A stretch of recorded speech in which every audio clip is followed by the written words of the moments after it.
Hello and welcome. Thank you for joining us for our 16th Electron mission and our very first attempt to recover a first stage as part of Rocketlab's efforts to make Electron a reusable launch vehicle. You're looking at a live view of Rocketlab Launch Complex 1 in Mahia on New Zealand's east coast as we count down to a 3:20 PM New Zealand time liftoff. Today's launch is our 6th mission for the year, a mission we've aptly dubbed Return to Sender. I'm Ariana Ryan and I'm a quality engineer in the propulsion team. And I'm Max Muncy. I'm a data analyst here at Rocketlab, and it's great to be back with you for our 16th launch. We're in the final stages now of launch preparations as we count down with 17 minutes remaining on the clock to lift off for this mission. Electron's primary mission today is to deploy a diverse range of payloads to orbit. Inside Electron's fairing, we've packed in 30 small satellites from customers in the United States, France, and New Zealand. Before we get into those customers and satellites, though, let's talk about reusability. Today's mission marks a major step in our goal of turning Electron into a reusable rocket and is our very first attempt at recovering an Electron booster after launch. Electron's first stage has been expendable on all 15 missions to date, but for the first time, we'll be trying to bring the stage back underneath a parachute. We're aiming for a soft splashdown in the ocean, several hundred kilometers downrange from LC-1, where our recovery team will extract it from the water and bring it back to our production complex for inspection. While the ultimate goal is to bring back a fully intact stage, today's recovery attempt is very much a test. Yeah, so regardless the state the stage comes back in, our team will come away with lots of data and information for our future recovery efforts. And as a reminder, today's recovery effort does not include an attempt to catch the booster midair with a helicopter. That will come in future attempts once we've completed successful parachute re-entries. So, right now, our recovery team is ready and in position in a vessel in the Pacific Ocean, close to where we're expecting Electron's first stage to splash down at about 8.5 minutes or so after liftoff. We'll try to bring you live footage from the camera on board as the booster begins to make its descent, and we'll stick with the feed as long as we can, but we are expecting a telemetry dropout as the stage reaches 30 kilometers altitude on its descent. To tell us more about how we're approaching rocket reusability with Electron, let's hear from our CEO, Peter Beck, and the recovery team here at Rocketlab. It's been enormously fun along the way. This has been the best project almost, doing these big scale tests where there's lots of energy and it's been super fun.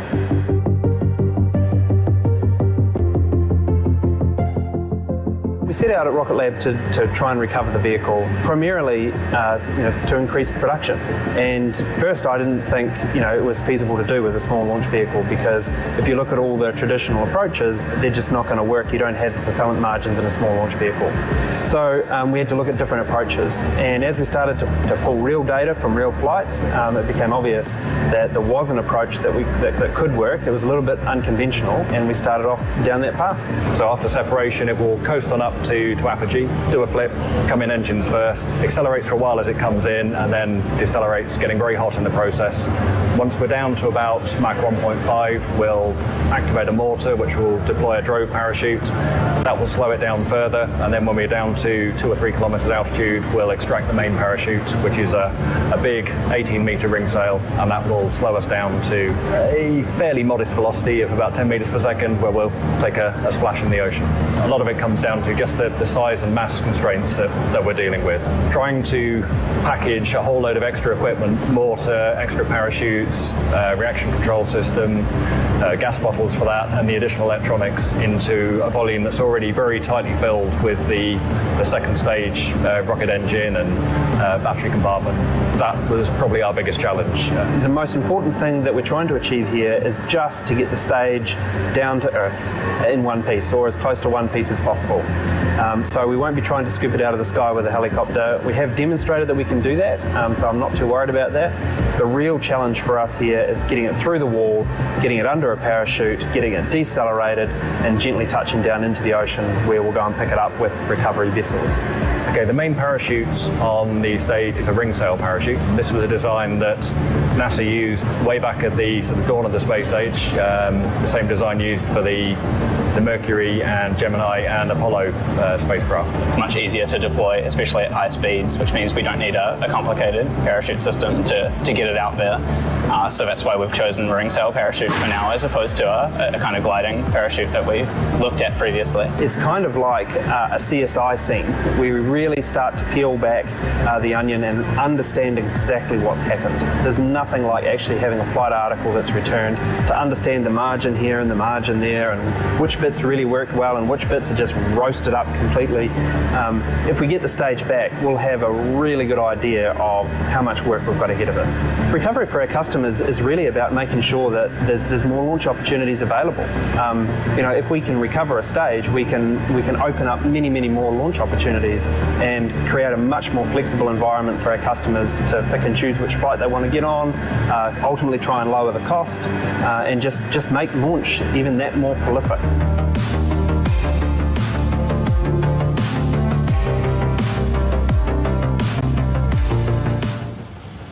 So as you heard Peter Beck mention there, our ultimate goal for this attempt is to fish an intact booster out of the ocean that we can transport back to our facilities to check out what we've got.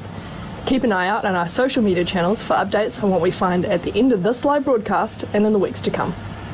So we're coming up on T-minus 12 minutes, so let's check in with the launch director, Sean DeMello, and the rest of the team for the final go, no-go poll. Poll for launch. Stage? Stages go. Avionics? Avionics is go. AFTS? AFTS is go. GNC? GNC is go. VCON? VCON is go. T1? T1 is go. GC? GC is go. BLS? BLS is go. RSO? RSO is go. MET? MET is go. MM? MM is go. Recovery? Recovery is go. LD-SUP? LD-SUP go. Executive? Executives go for launch and recovery. Go no go sequence complete. We are at T-minus 11 minutes, 37 seconds and counting. We are go for terminal count starting at T-minus 10 minutes. From this point on, 3-word hold procedure is in effect.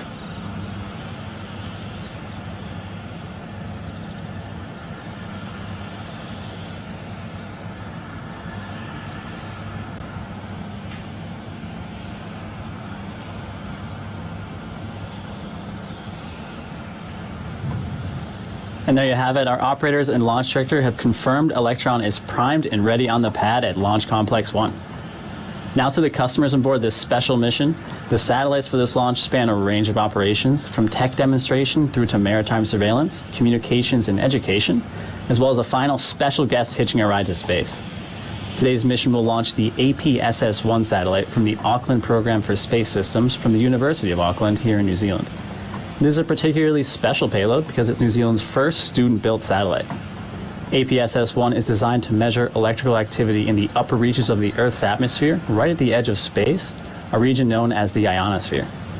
Because the ionosphere is ionized by solar and cosmic radiation and is affected by phenomena such as solar winds, it is uniquely reactive to the changing magnetic and electrical conditions.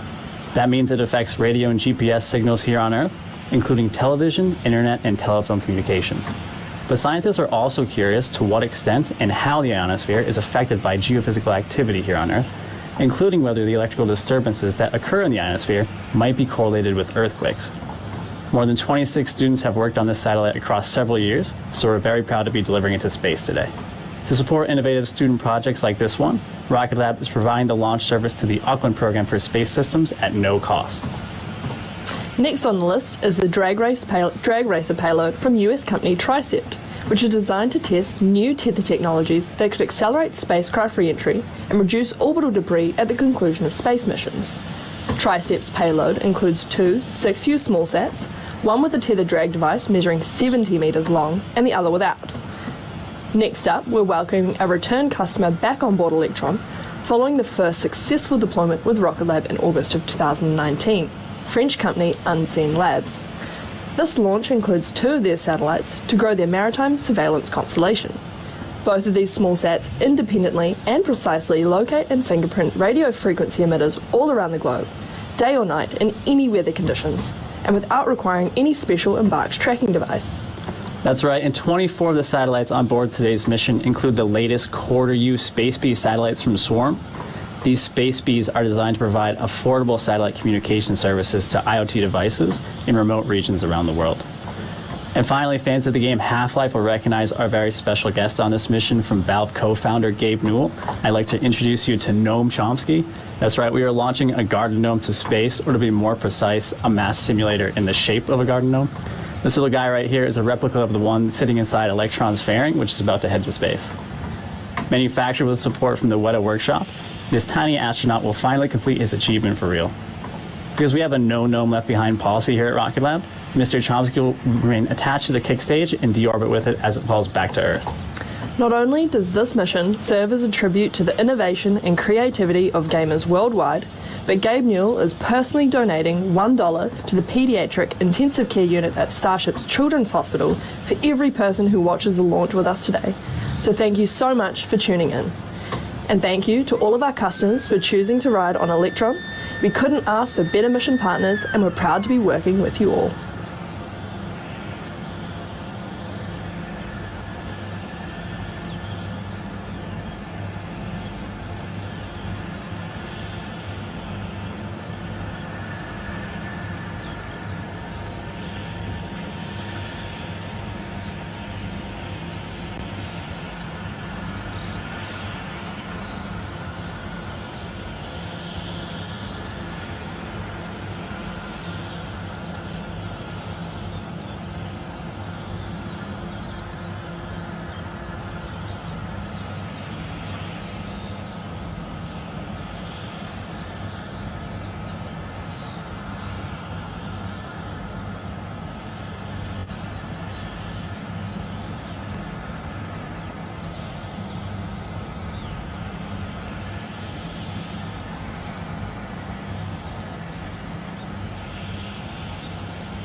Avionics LD on mission.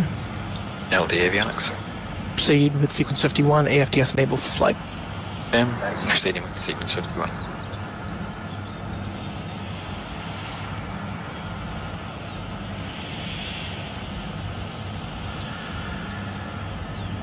AFTS is green and enabled for flight.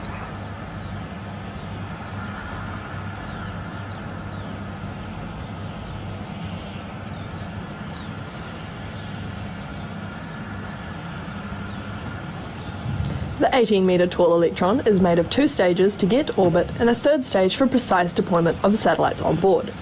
Electron's 9 Rutherford engines at the bottom of the 1st stage do the heavy lifting to space before the 2nd stage separates to carry on the mission. The 2nd stage is powered by a single electrically pumped Rutherford to get to orbit before Electron's kick stage takes over and carries out the final leg of the journey to deliver the satellites on board to their specific destinations. Once stage separation occurs, approximately 2.5 minutes into the mission, Electron's 1st stage booster, which you can see on your screen there, will begin its descent back to Earth, and it's this part of the rocket we'll be attempting to recover on the mission today. To support this mission's recovery attempt, we've added some extra hardware and components to Electron's 1st stage. Here to tell us more about what's been added to Electron is Dominic Fu, a familiar face and integration technician whose team assembled the rocket and the recovery hardware. He joins us now from Rocketlab's main production facility. Dom, what can you tell us about the differences on the 1st stage for today's mission? Hey Max, that's right. The 1st stage on Electron is a little different on this mission, but it's not just the paint job that's new. I'm standing on the factory floor here at one of our production complexes, and behind me there are about 7 Electron rockets, all lined up for missions later this year and early next year. Right here is where the 1st stage for today's mission was fitted with recovery systems that will hopefully enable us to bring the stage back under a parachute today. Now, approximately 2.5 minutes after liftoff, at an altitude of around 80 kilometers, Electron's 1st and 2nd stages will separate. Electron's 2nd stage will continue to orbit, where the kick stage will separate and deploy the satellites. So up until now, we're following a standard mission profile. But next is where it gets interesting for recovery. With engines now shut down on Electron's 1st stage, our reaction control system will reorient the stage 180 degrees to place it on an ideal angle for re-entry, designed to enable it to survive the incredible heat and pressure known as the wall during its descent back to Earth. Now on the recovery booster, the RCS thrusters are located near the top of the vehicle, highlighted on your screen. When Electron decelerates below Mach 2, a drogue parachute will be deployed to increase drag to stabilize the first stage as it descends. In the final kilometers of descent, a large main parachute will be deployed to further slow the stage and enable the controlled splashdown. Our team on the recovery vessel will rendezvous with the stage after splashdown and retrieve it for transport back to this production complex for inspection. Once we get the stage back to the factory, we'll inspect every inch and use that knowledge to inform our next recovery effort. It's going to be such an amazing mission to watch that I'm just going to wrap this up right now. I'm going to join everybody else at Mission Control. Back to you, Max and Ari. Thanks very much, Dom. The recovery team might be leading the program to bring back an Electron, but almost every team across the business has been involved in getting us to this point. So it's exciting to be just minutes away from liftoff for this very special mission. A quick reminder that we will have live video of the beginning of the recovery process. We're expecting the feed will cut out as Electron goes through the wall and eventually drops out of telemetry range. We'll be sharing photos of the recovery effort on the water as soon as they're available. So, with just 2.5 minutes left in the count, we're going to hand you over now to listen in on comms from Mission Control for the final minutes until launch. All stations, LD on mission cord. We are go for auto sequence start at T-minus 2 minutes. LD is go for launch.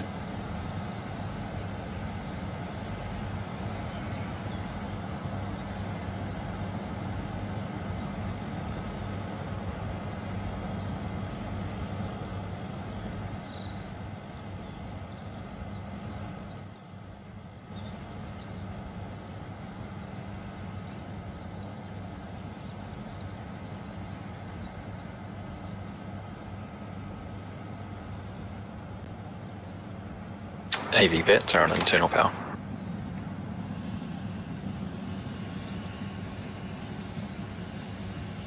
The vehicle is fully on internal power.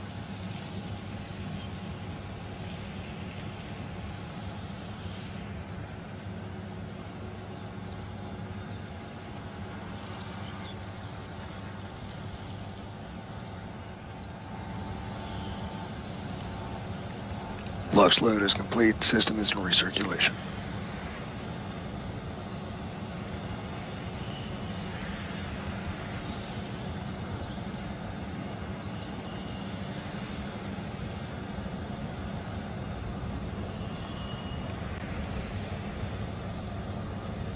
Anti-gas ring disabled.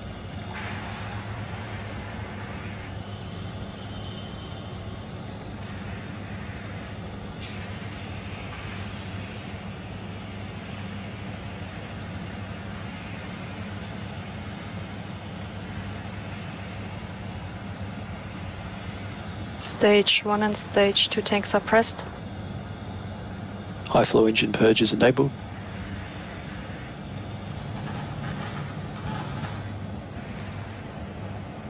Deluge is activated.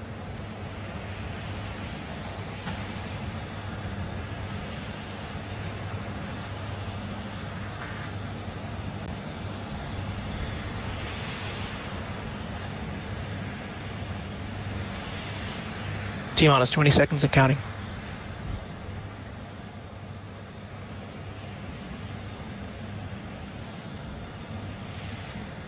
T-minus 10, 9, 8, 7, 6, 5, 4, 3, 2.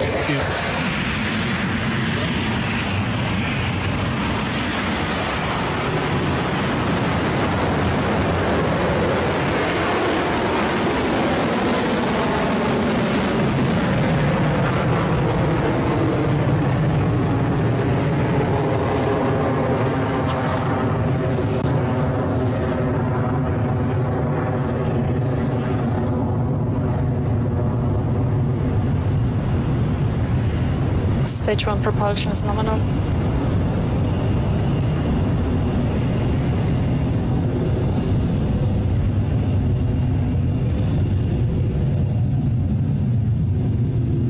Entering stage 1 burnout detect mode. And we have liftoff of Electron from Rocketlab Launch Complex 1. We're just 50 seconds into flight, and you heard the call out on comms there that the mission is continuing nominally. So Electron will approach max Q along its trajectory, otherwise known as maximum aerodynamic pressure.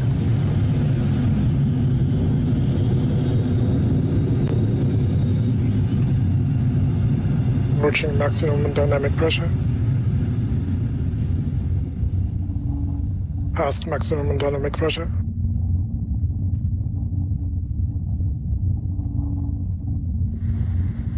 And there goes the call from our operator on console. Electron has cleared max Q.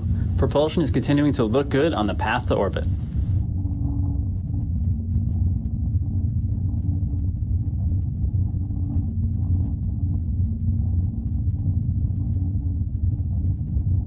Stage 1 guidance is nominal.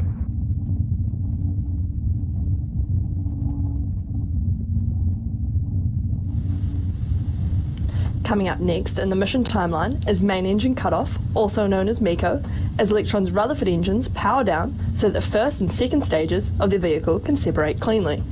Following that, the vacuum optimized engine on the second stage will ignite to carry the satellites on board further into space, while Electron's booster will begin to fall back to Earth, marking the start of our recovery attempt. The team on the recovery vessel will now be furiously checking its return telemetry.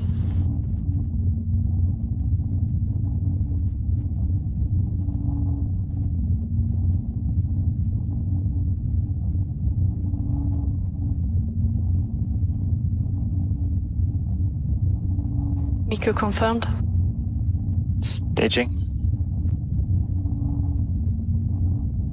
Stage to ignition.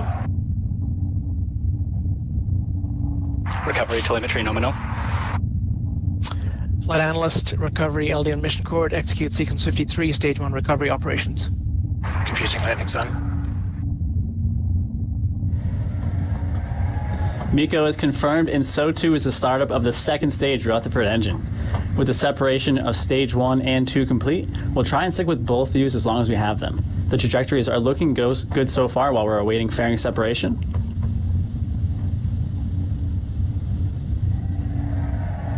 Fairing separation. And there goes the fairing, and welcome to space, Mr. Noam Chomsky.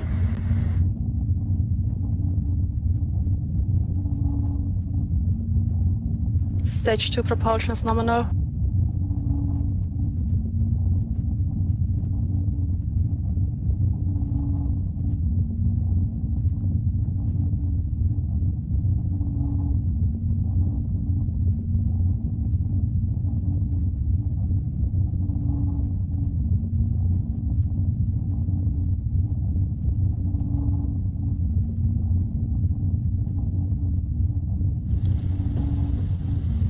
If you're just tuning into the broadcast for our 16th Electron launch, we've successfully lifted off the pad at LC-1 in New Zealand and have had a successful MECO, stage separation and stage 2 ignition. Electron's second stage burn is in progress as we hit 4 minutes and 17 seconds into flight.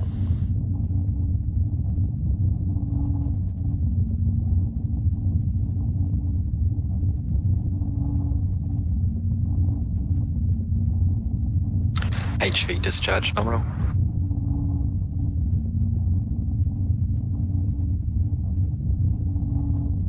Stage 1 apogee. Stage 2 guidance is nominal. Altitude is 170 kilometers and speed is 1 point. A couple of months ago, some of you may remember we conducted the maiden flight of our Photon satellite, which we called First Light, during our 14th launch. The kick stage, which you can see Mr. Noam Chomsky mounted to here, forms the basis of our Photon satellites. By offering launches and satellites as a bundled service, we make it easier for small satellite operators to get to space, removing the need for them to source satellite, launch, and ground stations separately.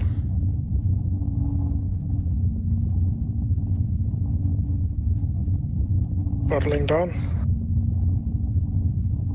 Stage 2 guidance still nominal. 200 seconds remaining.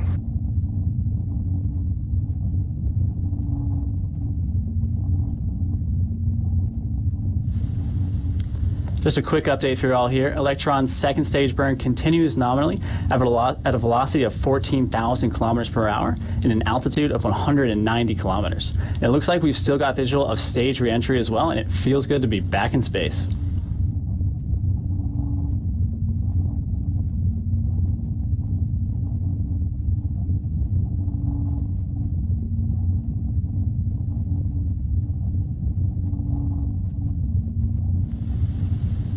We're now T plus 6 minutes and 8 seconds into flight, and both our second stage burn and first stage booster re-entry are looking stable. Next up will be battery hot swap to continue supplying power to the second stage engine and systems. Let's listen in for that call. AFT is saved.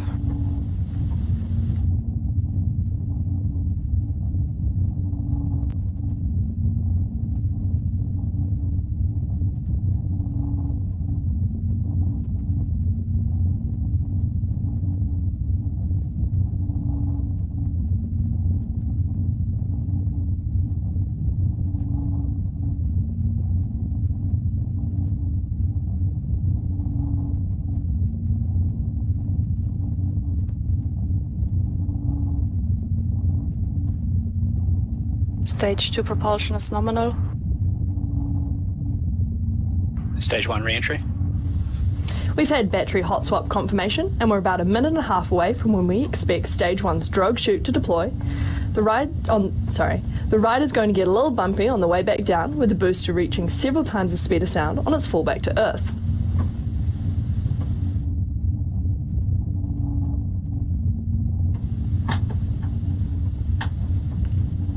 A reminder that we'll stick with the video feed as long as we can, but we do expect to lose it soon.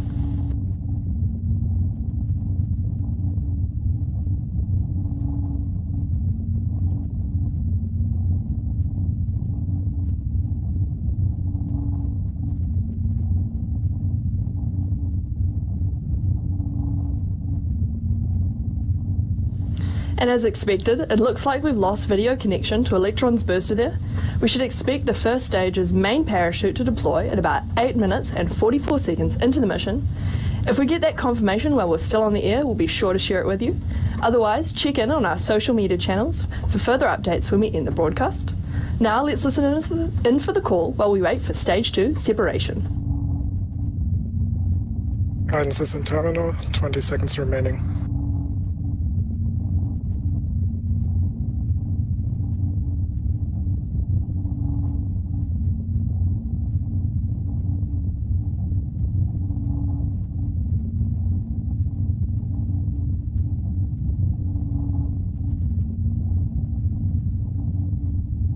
Seeker confirmed. Nominal transfer orbit.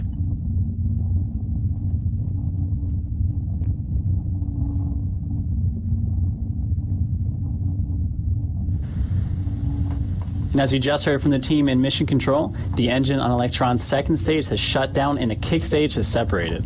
So Noam Chomsky finally gets his day in space. In approximately 45 minutes or so, the payloads will be deployed to their precise locations using our innovative kick stage. So here's a quick rundown of how this additional stage works.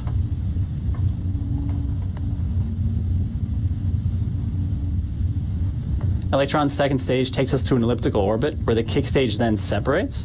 From here, the 3D printed Curie engine on Electron ignites to propel the stage and its payloads to a circular orbit for deployment.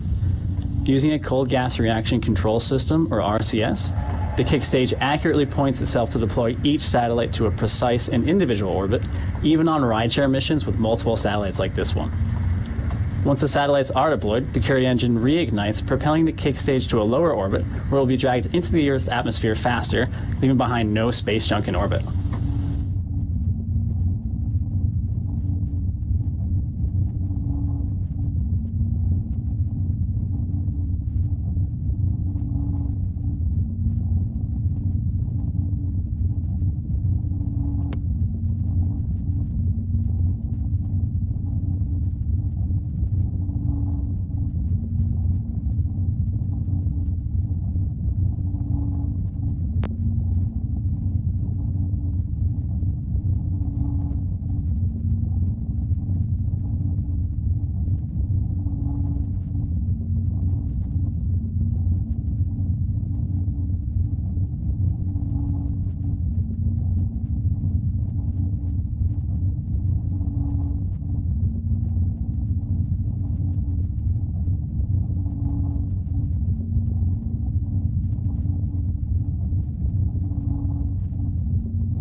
We've just had confirmation of successful drogue-chute and main chute deploy. We can't wait to share we can't wait to share these photos of recovery in the coming days. So with that, we're going to end the launch broadcast here ahead of that final sequence. We'll be sure to let you know as soon as we can about our recovery efforts and of course payload deployment.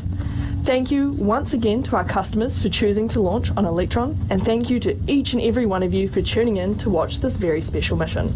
I'm Ariana Ryan. And I'm Max Bunsey, and this is Rocketlab Mission Control, signing off.